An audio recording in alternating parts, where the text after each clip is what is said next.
Hello dear parents, सबसे पहले आप सभी को मेरा नमस्कार। मैं बहुतों दिनों से ये वीडियो बनाना चाह रहा था पर बना नहीं पा रहे थे, लेकिन मैंने सोचा कि कहीं देर ना हो जाए, वीडियो बनाना ज़रूरी हो गया है। मैं इस वीडियो के माध्यम से मैं आप लोगों से कुछ सवालें करूंगा, मतलब कुछ क्वेश्चंस पूछूंगा और उसका आपको मन में सोचना है कि क्या मैंने ये जो सवाल पूछा है वो वाकई में सही है कि नहीं है, और अगर गलत है तो आप कमेंट में ज़रूर बता दीजिएगा कि हाँ, आपने गलत ये बात बोला है। तो मैं आप लोगों से बस इस वीडियो के माध्यम से यही कहना चाहता हूँ कि आपके जो लड़के हैं, लड़कियां हैं, यानी कि हमारे स्टूडेंट्स, वे कहीं ना तो कहीं अभी वो छोटे हैं, नादान हैं। वो अपने लाइफ में क्या क्या अचीव करना चाहते हैं वो सोच तो पाते हैं, लेकिन वो अचीव नहीं कर पाते हैं। बहुत सारे स्टूडेंट्स कर लेते हैं, वो अलग बात है, लेकिन आजकल जो सक्सेस रेशियो है वो बहुत ही घट गया है।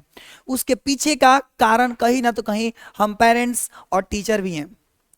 अब आप कहेंगे सर कैसे, तो मैं आप लोगों को एक बात बोलूं कि पहले तो मैं उस पॉइंट्स पे आऊंगा, उससे पहले मैं एक बात बताऊं कि एक स्टूडेंट्स होने के नाते पहले नंबर तो उन लोगों का फर्ज बनता है खुद अच्छे से ईमानदारी से मेहनत करे, और एक बेटा बेटी होने के नाते भी उनको फर्ज बनता है कि अपने माता पिता के लिए बेहतर कुछ करके दिखाएं, ताकि अपने माता पिता का नाम रोशन कर पाए, गर्व से कह पाए कि हम इनके लड़के हैं, और वो आपके पिता और आपके माता ये गर्व से कह पाए कि हम, है ना, मतलब वो जान, मतलब लोग उनको जान पाए कि इस लड़के के माता पिता हैं, तो उस दिन आपको गौरव फील होगा। लेकिन बहुत सारे स्टूडेंट्स इस मार्ग से भटक जाते हैं। उनको लगता है कि लाइफ में पढ़ लिख करके, है ना, कुछ नहीं हो सकता है। बहुतों को ऐसा लगने लगता है, या बहुत लोगों को लगता है कि पढ़ लिख करके भी कुछ होगा, किंतु वो सही से पढ़ नहीं पा रहे।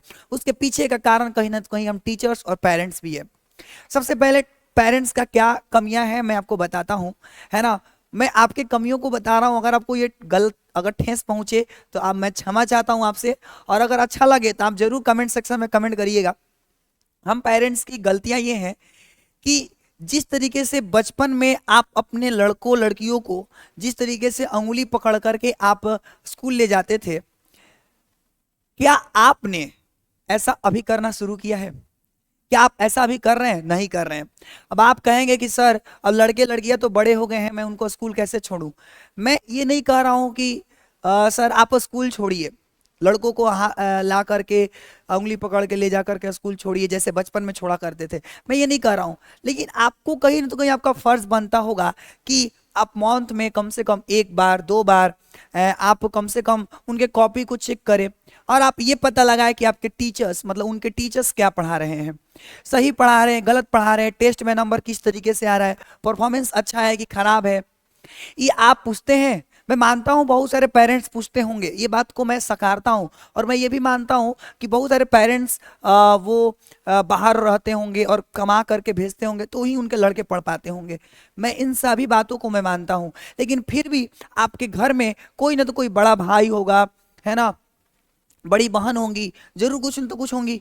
तो आप अगर उस तरह से शुरू से ये सिचुएशन क्रिएट करते कि कॉपी चेक करते मंथ में कि आपका परफॉर्मेंस क्या है, आप अपने टीचरों से जहां पर आपके लड़के पढ़ने जाते हैं उनसे बात करते हैं कि हाँ, मतलब हाँ, मतलब कहने का अर्थ है कि क्या बोलते हैं, हमारे लड़कों का परफॉर्मेंस कैसा है सर, बताइए। लेकिन नहीं। और हम टीचरों का क्या गलती है? हम टीचरों का यही गलती है कि हम लोग पेरेंट्स मीटिंग नहीं रखते हैं, और अगर हम लोग पेरेंट्स मीटिंग रखे भी तो क्या होगा कि बहुत सारे पेरेंट्स नहीं आएंगे, उनको लगेगा कि क्या फालतू का वहां जाएं, टाइम खराब होगा। नहीं, एक बात मान लीजिए कि अगर किसी छोटे से जगह को या किसी छोटे से चीज को अगर विकसित करना है ना, तो दो बड़ों के बीच में बातें जरूर होनी चाहिए, क्योंकि जब तक दो लोगों के बीच में बातें नहीं होगी तब तक वो छोटा विकास नहीं कर सकता है। तो अगर आप चाहते हैं आपके लड़के विकास करें, तो समय समय पर अपने जहां भी आपके लड़के पढ़ने जाते हैं उन टीचर से बात करिए, और उन टीचर्स का भी मतलब कहीं ना तो कहीं फर्ज बनता है कि पेरेंट्स से मतलब बीच बीच में बातें करते रहना चाहिए, है ना। बट लोग नहीं कर पाते हैं। हम भी कभी कभी नहीं कर पाते, लेकिन कहीं ना तो कोई मेन मेरा मोटिव है इस बात को कहने का कि जिस तरीके से बचपन में आप उंगली पकड़ करके अपने लड़कों लड़कियों को पढ़ने भेजते थे, ले जाते थे, आप कम से कम मंथ में 1 से 2 बार आप उनके कॉपियों को देखिए, उनसे सवाल पूछिए और उनके साथ फ्रेंडली रहिए। बहुत सारे पेरेंट्स अपने लड़कों को डरा देते हैं कि तुमको ये करना है, एग्जाम टाइम में प्रेशर डाल देते हैं। आप लोगों से रिक्वेस्ट है, आप स्टूडेंट्स ऐसा ना करें। बेचारे वे लोग छोटे हैं अभी, उन पर प्रेशर बहुत आता है। और मैं स्टूडेंट से भी ये कहना चाहूंगा, मेरे भाई आप लोग का फर्ज बनता है कि आपके माता पिता जो बाहर रख के पढ़ाते हैं, दिन भर मजदूरी करके पढ़ाते हैं, उनके हाथ में मतलब उनके हाथों में अगर पैसा भी नहीं होता है, अगर आप किसी चीज का मांग करेंगे तो वो आपको पूरा करके देते हैं। कम से कम उनका मान रखिए, उनका सम्मान करिए। और उनके अलावा कोई नहीं है दुनिया में आपको, आपके पास, सही बता रहे हैं, तो कम से कम उनका मान सम्मान रखिए। और आप मतलब आपको इससे बड़ा मोटिवेशन मिल ही नहीं सकता अपने माता पिता को खुश करने के अलावा। उनको खुश करने के लिए आप जी जान लगा दीजिए, पूरा मेहनत करिए। और पेरेंट्स से भी मैं ये कहना चाहूंगा, आप अपने लड़कों के साथ लड़कियों के साथ फ्रेंडली रहिए, उनसे पूछिए कि आपको किस फील्ड में मन लगता है। अब जरूरी नहीं है कि भाई पढ़ करके ही बेहतर किया जाए, जरूरी नहीं है। अगर उनको कुछ और करने का मन है तो उनके साथ बातें करिए बैठ करके। आप पेरेंट्स होने के नाते आप बात बैठ करके बात करिए, उनको बोलिए कि देखिए समाज में जितनी भी बातें होती हैं कि किसी के साथ क्या नहीं करना चाहिए, क्या करना चाहिए, बीच बीच में बैठ करके एकदम दोस्त के जैसा बात करिए। तो पता है, एक स्टूडेंट्स और एक आपके मतलब लड़के आपके मतलब आपसे ना क्लोजली जुड़ जाएंगे और उनको डर नहीं लगेगा। अगर उनके साथ कोई गलत काम भी करता है ना, वो आपको आकर के घर पे बताएंगे। आप उनको समझाइए सही तरीके से कि देख भाई, उनको आप ना अपनी स्थितियों के बारे में बताइए कि देखिए हमने नहीं पढ़ा तो हमको ये करना पड़ रहा है। आपका फर्ज बनता है कि आप किसी भी तरीके से उनको मतलब आगे ले जाने की कोशिश करिए, है ना। और दूसरी बात मैं ये कहना चाहूंगा कि आप लोग जो जिस ईमानदारी से मेहनत करते हैं, पेरेंट्स लोग पैसा भेजते हैं, मतलब आप लोग अपने लड़कों को पढ़ाने के लिए, कम से कम उस बात को अगर सफल बनाना है, मतलब अपने लड़कों को आगे लेकर के चलना है, तो प्लीज उनसे फ्रेंडली बात करिए। और कभी कभार आप जरूर उनसे उनका कॉपी चेक करिए, कभी कभार टीचर से मिलने आइए कि हाँ मेरा लड़का कैसे पढ़ रहा है। तो नहीं आप रिजल्ट आने के बाद बात करते हैं कि सर लड़कों का रिजल्ट खराब हो गया, नहीं, आपको ये थोड़ा सा कम करना होगा। आपको ईमानदारी से जिस तरीके से आप अपने लड़कों की खुशी चाहते हैं, मैं मानता हूं कि दुनिया में माता पिता के अलावे कोई भी ऐसा इंसान नहीं है जो चाहेगा कि वो लड़का मतलब उनके लड़का लड़की उनसे आगे निकल जाए। दुनिया में 3 ही लोग तो हैं जो चाहते हैं कि उन मतलब उनसे जूनियर उनसे आगे निकल जाए। एक तो स्वयं उनके माता पिता और एक दूसरा गुरु, टीचर नहीं, क्योंकि टीचर जलना शुरू कर देते हैं। गुरु अगर वो सच्चा गुरु है तो वो कभी भी अपने स्टूडेंट से, अपने शिष्य से जलन नहीं रखेगा और वो आगे बढ़ेगा तो वो उसको बढ़ने देगा। तो बस मैं यही कहना चाहूंगा आप लोगों से कि कृपया करके आप लोग स्टूडेंट्स का कॉपी चेक करते रहिए बीच में, क्योंकि वो नहीं पढ़ रहे हैं। हम जब टेस्ट लेते हैं और उनका कॉपी चेक कर रहे हैं तो हमको बड़ा दुख हो रहा है, उनका नंबर देख करके, उनकी स्थितियां को देख करके।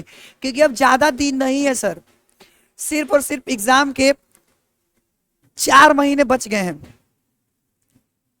और अगर ये 4 महीनों में ये अच्छे से मेहनत नहीं करते हैं ना, तो फिर हम सब बर्बाद होंगे। आप उन लोगों का 1 साल का मेहनत बर्बाद होगा, हम लोगों का पढ़ाया हुआ साल बर्बाद चला जाएगा। इसीलिए स्टूडेंट्स आप लोगों से भी मैं रिक्वेस्ट करना चाहूंगा हाथ जोड़ करके कि प्लीज पढ़िए यार। अब नहीं पढ़िएगा तो कब पढ़िएगा? जिस श्रद्धा से आपके माँ बाप आपको पढ़ा रहे हैं उस श्रद्धा को मत तोड़िए। अन्यथा उनसे कह दीजिए कि पापा मम्मी मेरे को इस फील्ड में मन नहीं लगता है, मैं कुछ और करना चाहता हूँ। आप समय का वैल्यू दीजिए, क्योंकि समय बड़ा मूल्यवान होता है। अगर आप इसका वैल्यू नहीं देंगे ना, बड़ा मारता है, क्योंकि समय का मारा हुआ इंसान बहुत रोता है। तो आप लोगों से डियर पेरेंट्स और स्टूडेंट्स, आप लोगों से रिक्वेस्ट है कि आप पेरेंट्स का वही फर्ज आप अपना समझिए। और मैं क्या ही बता पाऊंगा, मेरे से ज्यादा आप लोगों के पास एक्सपीरियंस है लाइफ का। अभी मैं बहुत ज्यादा एक्सपीरियंस्ड पर्सन नहीं हूं, बट मेरे को जितना समझ आया मैं बोला हूं आप लोगों के सामने। मेरे को ऐसा लगा कि नहीं ऐसा बोलना चाहिए तो मैंने बोल दिया। बाकी कि आप मेरे से ज्यादा एक्सपीरियंस्ड हैं तो आप अपने तरीके से समझ जाइए कि हाँ हम कहना क्या चाहते हैं, और अपने लड़के लड़कियों को किस तरीके से मैं बातें करूं, किस तरह से समझाऊं, मोटिवेट करूं, ताकि वो अपने लाइफ में आगे बढ़ पाए। मैं जहां तक हो सकेगा मैं करूंगा, मैं करता हूं हमेशा स्टूडेंट्स को। देखिए मुझे मारना अच्छा भी नहीं लग रहा है। देखिए मैं टेस्ट में नंबर कम आता है लड़कों को तो मैं P2 देता हूं, लेकिन दिल से बता रहा हूं स्टूडेंट्स आप लोगों को, अगर आप ये लोग भी वीडियो देख रहे हैं तो मुझे एकदम दिल पे हाथ रख के बोल रहा हूं, पसंद नहीं है मारना, लेकिन मजबूरी में मारना पड़ता है यार। कम से कम उसी बहाने तो पढ़ लो, क्योंकि बहुत सारे स्टूडेंट्स पिटाने के चलते पढ़ लेते हैं। तो उस बात को भी ध्यान में रख करके हमें गलती से छड़ी उठाना पड़ता है, अन्यथा कतई शौक नहीं है मारने के लिए। और मारा इसीलिए जाता है ना ताकि आपका लाइफ बन जाए। तो आप लोगों से बस यही रिक्वेस्ट करना चाहता हूं, प्लीज आप अपने माँ बाप को धोखा नहीं दीजिए और ईमानदारी से पढ़िए, लगन से पढ़िए और एक दिन नाम करिए, है ना, और संस्था का भी नाम करिए। और ईमानदारी से रेगुलर जो भी क्लासेस होती हैं उसको पढ़िए, क्लासेस रेगुलर आइए। और पेरेंट्स को भी एक ये भी देखना चाहिए कि हमारे लड़का कब पढ़ने जाता है, कब आता है ना, कितने घंटा उधर बर्बाद कर रहा है दोस्तों के साथ। मतलब आप लोगों का गार्डिंग बनता है। हाँ मैं ऐसा भी नहीं कर रहा हूँ आप लोगों को पूरा प्रेशर देना है अपने बच्चों पर, नहीं। प्रेशर देंगे तो उनके अंदर इरिटेशन आएगा, फिर वो कहीं ना तो कहीं एग्रेसिव होकर के गलतियां कर देंगे। आपको आपको ना क्या बोलते हैं, प्रेशर नहीं डालना है, नॉर्मल तरीके से बातें करना है कि बेटा देख तुम यहाँ पर फालतू का समय खर्च कर रहे हो, अगर तुम इस समय को खर्च ना करके इस फील्ड में लगाओगे, इस को ध्यान में रखते हुए करोगे तो तुम बहुत आगे जाओगे। तो आप अपने तरफ से समझाइए, और स्टूडेंट्स का भी फर्ज है कि आप ईमानदारी से मेहनत करिए और फालतू का समय खर्च ना करिए, क्योंकि समय बड़ा मूल्यवान होता है। मैंने फिर से एक बार बोला। तो अगर आपको ये वीडियो अच्छा लगा है, अगर आपको लगा है कि मैंने कुछ में इसमें वैल्यूएबल बात की है, तो प्लीज कमेंट करिएगा। पेरेंट्स से स्पेशली मेरा रिक्वेस्ट है, कमेंट करिएगा कि मेरा सोच कैसा है। और अगर आप लोगों को ठेस पहुंचा है तो मैं आप लोगों के सामने सर झुका के क्षमा मांगूंगा, है ना, क्योंकि आप लोग हम मतलब आप लोग मेरे से बहुत बहुत बहुत सीनियर है ना। तो बस यही कहूंगा। और आपके अगर कोई बड़े भाई बहन हैं तो मैं उनको भी कहूंगा कि आप अपने छोटे भाई बहन को अच्छे से गाइड करिए, क्योंकि आपका फर्ज है। और आप कभी उनको ये ना कहिए कि मैं तुम्हारे लिए ये किया हूँ।